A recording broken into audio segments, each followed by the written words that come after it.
Well, Ford is up more than 7% in the past 3 months, and Jefferies believes the run is just getting started.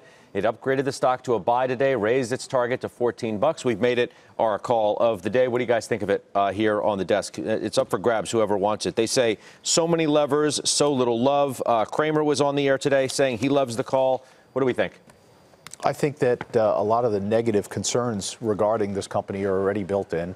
We know about the impact domestically here in the U.S. with SAR declines. That's well understood. We know about the problems that Ford had as it related to Brexit and the Chinese JV. So I think there was a lot of bad news that was priced into Ford over the last year or so. It has had a modest recovery. I would say I would be blended between GM and Ford, and I would not be very aggressive in all of this because, again, the consumer is the one that's going to drive Ford's pricing power ultimately, and the consumer is going to be dealing with rising energy costs and rising consumer private sector borrowing costs as well. Stock Well, hold on. Steph gave me a look of like, I don't know. You own GM, right? I own nothing in auto. You don't want either one. I own TE Connectivity, which goes into the car, and I actually think the parts companies have always been much more interesting because you're not dependent on really the sales. You're actually just dependent on your relationships and your contracts with the OEMs. Gosh, this stock has been cheap forever. I mean, give me a scenario where, okay, Cramer goes on the air earlier today. He says he really likes the call. Give me the behind the scenes. If Jim comes to you now in your former life and says, Steph, I love this call. Let's do this. You tell him what?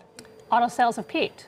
And if auto sales have peaked here in the States, and they're kind of all over the place internationally, Ford is getting out of some of the businesses. They still have stranded costs.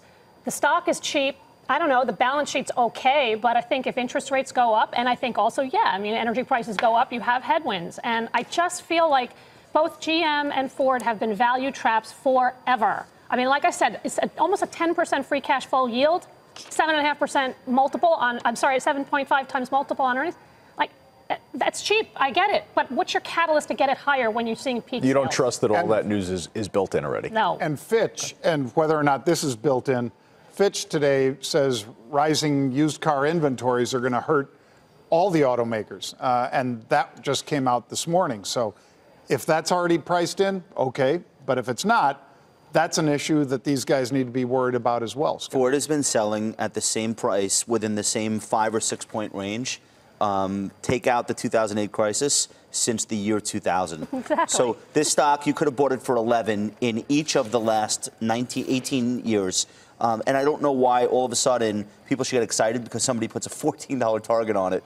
It's been to 14 several times in the last 10 years, and it always fades. So either this thing trades and eventually pays a 9% dividend, or I don't know what breaks it out of this thing it's been in. And by the way, as far as the auto sales peaking thing, they might have peaked like for life if any of the predictions about sharing and fleets of autonomous cars, or if any of that, if even 10% of that comes to pass over the next 5 to 10 years, you may never see another auto upcycle ever again for U.S. OEMs.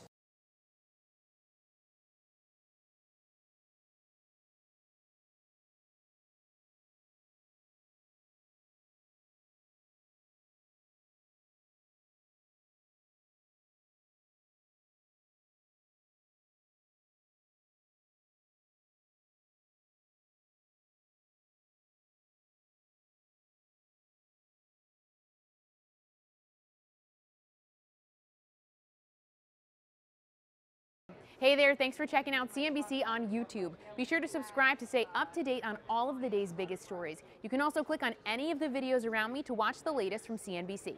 Thanks for watching.